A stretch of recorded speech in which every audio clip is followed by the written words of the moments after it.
Welcome back for another video tutorial brought to you by GraphicDesignerTips.com. Thanks for joining us. What I want to speak about today real quickly are patterns in Adobe Illustrator. Illustrator actually comes with a couple default patterns, which is actually what's behind this word patterns right now.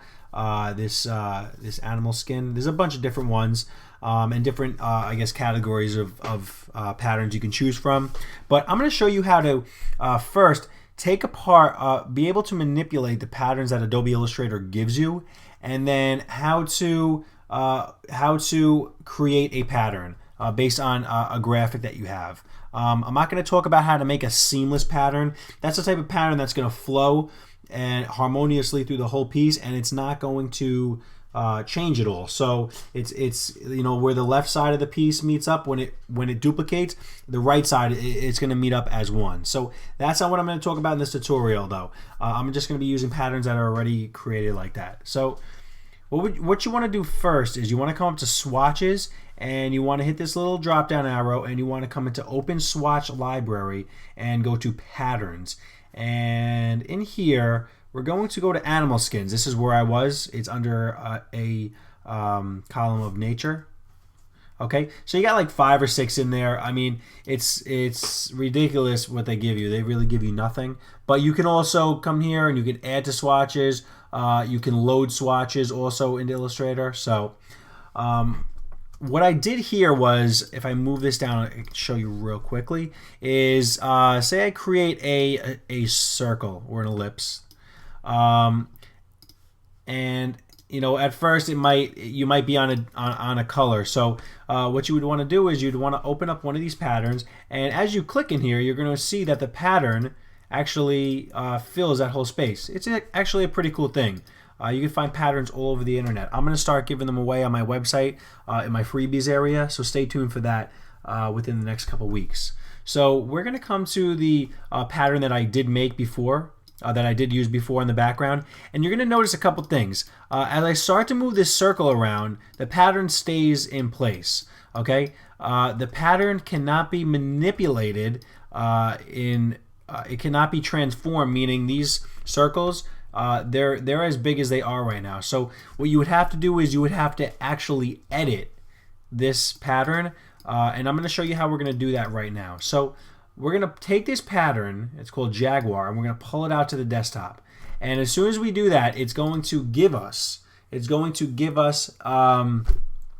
the vectorized pattern, that seamless pattern that was created for this. So we could do whatever we want to this. We could actually we could select this, maybe change the colors on it, just color balance. Let me just change this real quick. Yeah, we'll change it to that. Okay, just to get an idea for this tutorial. So now we changed everything to green, and what I'm going to do is I'm going to select this whole thing, and I'm going to scale it down a little bit. All right, so maybe you don't like the way that it's coming out in the circle. Everything is really zoomed in, and you're not seeing enough of the pattern. So the way to rectify that is, when we make this smaller, now we just select this whole shape again, and we're going to drag it, probably not in here. Nope, yeah. We got to drag it in our swatches area, okay? And now we can actually just delete this. And I'm going to come over here and I'm going to duplicate this circle. And now I'm going to put in the new pattern that we created, and watch what happens.